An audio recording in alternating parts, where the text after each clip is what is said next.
Good morning, everyone.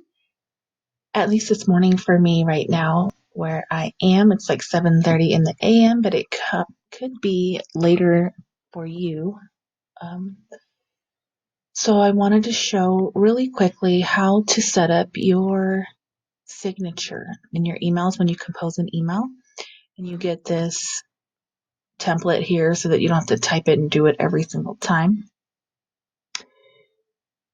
You're actually going to go to this little gear up here, click on that and go to see all settings and scroll down to, oh, by the way, since we're in here, this is how you can change your default text as well and have all these other options. And then the conversation view is where you get all those emails grouped in one.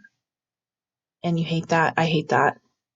Some people like it, but I'd like to turn that off. So every email is a brand new email. It doesn't get grouped in any conversation. So that's how you toggle that on or off. And then, so here is where you add your signature.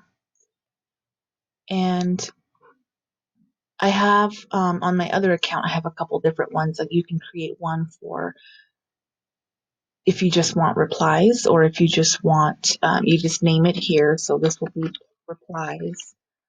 Or it could be forward. So every time you reply to someone, it's not going to be the same image every time. It could just be your name. I have one that's just my name. So you're not constantly sharing images and files back and forth.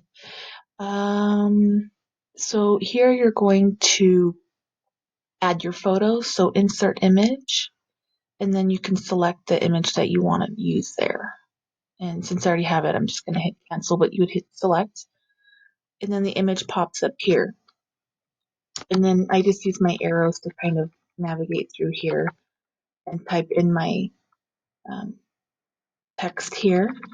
I know a lot of people will put your company business name, address. If you're marketing and soliciting, you definitely do need to put your address in your email, your business address where it's registered.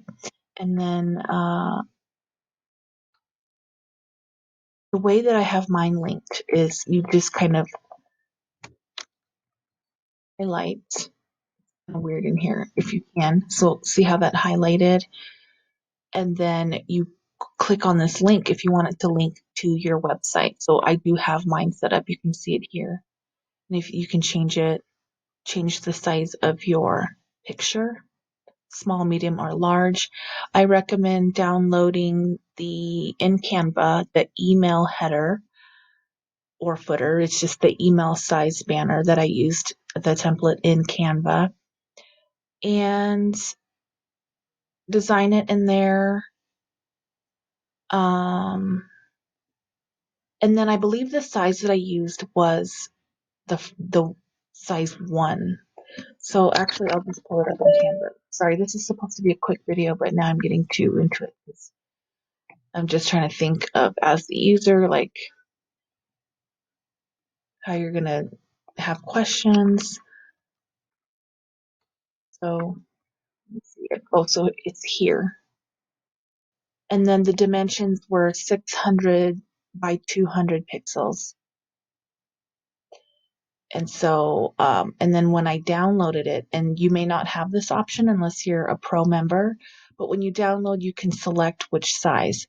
So I left it at 1 because it fits better there into the little box in the size that I wanted. It's perfect. So that's that.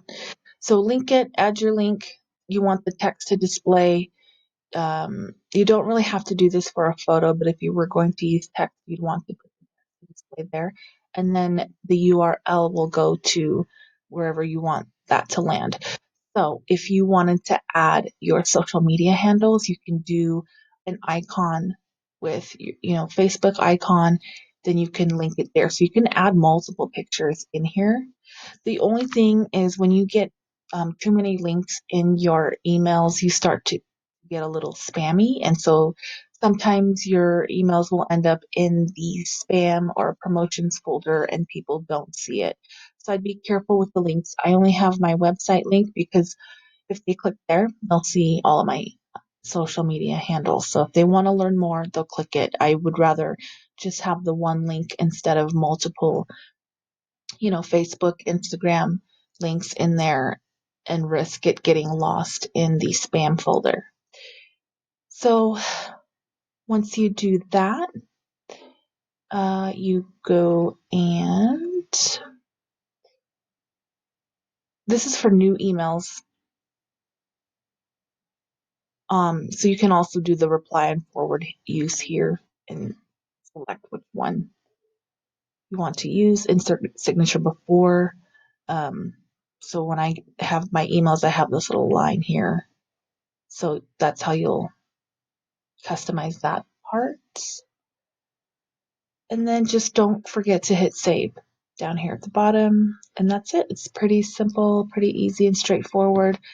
Once you create it, play with it, compose your emails and make sure it looks exactly how you want it to go.